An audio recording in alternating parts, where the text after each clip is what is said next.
Many times we wake up not feeling like doing the thing that we're supposed to do that day. Sometimes we're going to have a day where we're required to be very active, or where we really need to feel very confident, or you just need to feel yourself in a certain state emotionally, and you just don't. And this happens to everyone.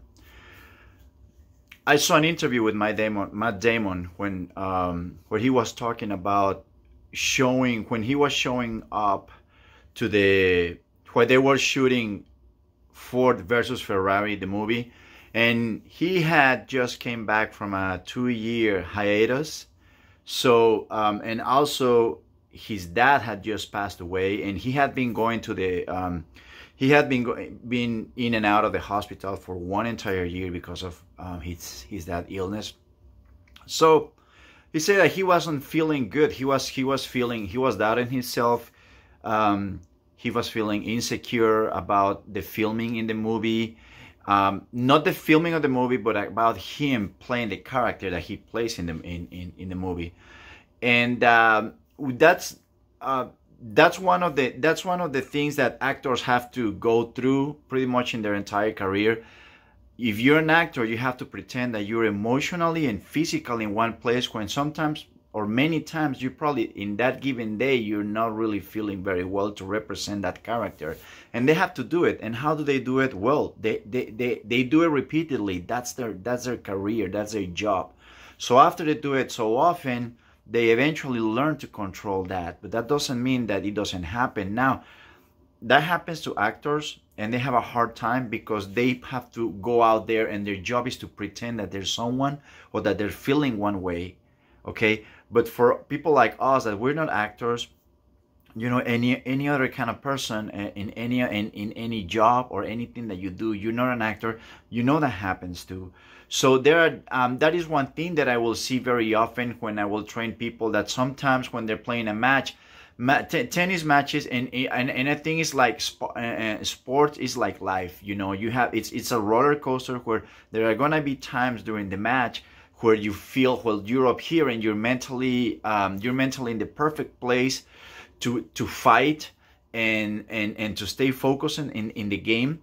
And there are times when you go down and you have to find your way up. Okay, it's pretty much impossible to expect someone to be always up here and never really come down. And I mean, it happens that some people go all the way down, and they stay down there for a long time because they really don't know what to do to bring themselves up back to a better or optimal mental state. So three things that I wanted to say that you can do when you're feeling that kind of, okay, I need to do this, but I'm just not feeling it today, is that you have to, it's a given.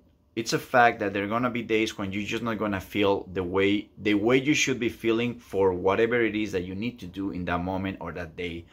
And it's important. That's important that previous to that, take some time and find a reason why you're doing what you want. What is getting you? What is gonna keep me moving to do this thing? What are the rewards? What is it that you want to be? What is it that you want to make? What is it what you want to earn that is gonna make you, when you have it in your mind, is gonna help you? You probably want to lose weight, and you want to have a very clear and idea in your mind, pictures of how you wanna look, what is gonna be good for you, feeling like that, looking like that, and all the things that you can do if you achieve that goal. The second thing that you can do is, and I find this very helpful myself, because I think it's just something that I did for my entire life as far as I remember. I remember growing up and playing tennis tournaments, and one thing that I will do is that I will find myself down in the score in the matches, and I will challenge myself. I don't know where it came from, but I could listen to that little voice saying, "Is that it? Is that it? Is that it? Is that it? Is that all you got? Is that all you're gonna put out there?" is this really the best you? So that's one thing that you want to do to yourself. Challenge yourself and think, if I'm not ready to solve this, that I'm not ready to receive what I want. Throughout the fight, you want something. Look at the end. Whatever is the result that you want to get, if you're not ready to solve what's going throughout your journey, then that means that you're not ready to receive whatever the reward is going to be. And the truth is that the reward is not really at the end of the journey. The reward is throughout the end, throughout the journey where you're forming yourself. That is your reward. That is your prize. That's what you're gonna get. You're gonna get the most out of the process of you going through whatever you're going in order to achieve a goal. Is that path. That is the best reward you can get, going through that and growing, becoming a better person, becoming stronger, becoming smarter. And the thing is, something happens in life that we don't notice the most important things right away. There's always have to be a lapse of time until we find out what we really learn. The hidden rewards of going through difficult times. And one of the most important, the third thing I wanted to talk about, one of the most important thing is that you have to make a habit of doing mental work. This, whether it is yoga or visualization or it's waking up in the morning or when you go to bed, take 5 or 10 minutes to do visualizations and to play and meditations, and to play images in your head of the things that you want to do. Just play the movie of what you want. When you meditate, when you do anything that is related to mental imagery, you start establishing a think and feel pattern in yourself. And that think and feel pattern is pretty much the way you are going to adjust your perceptions, and the way you are going to learn to control the situations when things don't turn out the way you want, or when you just don't feel the way you want, and you have to face situations and you have to face life.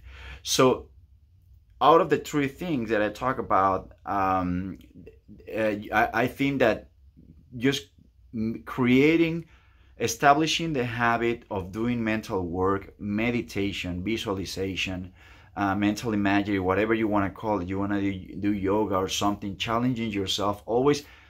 That, to me, that is the most important one, because that's the one that goes straight to the subconscious mind, and that's the one that is really, as you repeat it, thankfully the subconscious mind doesn't really say, okay, I need to see you physically doing whatever you're doing in order for me to record it and react that way. You see, if you have it in your mind, it's going to record it and it's going to play it that way. You establish the patterns of the things, the way you're thinking, and the thoughts that you have, and that's the way you're going to feel. It's something that happens every time we see something. It's a think and feel pattern, and that affects everything from our perceptions to the person you think you are, the person you're gonna feel, you want to become, who you feel you are, who you believe you can be, and all that. So, all right, well, I hope you like it, guys.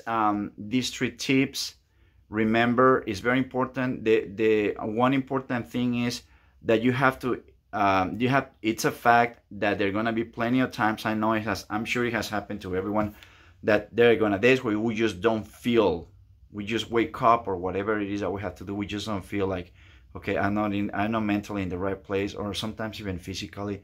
Well, we have to do previous work, mental previous and physical previous work, in order to be ready for those days and those situations. Okay, all right, thank you very much. Give me a like, subscribe to the channel, and I'll see you soon.